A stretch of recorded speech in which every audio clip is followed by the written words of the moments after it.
మహారాజుగా నా తోడువై నిలిచావు ప్రతి స్థలమునా.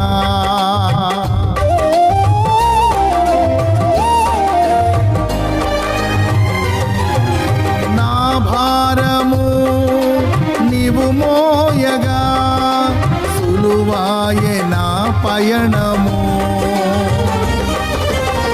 నీ దయచేతనే కలిగిన క్షేమము ఎన్నడు నన్ను వీడదే.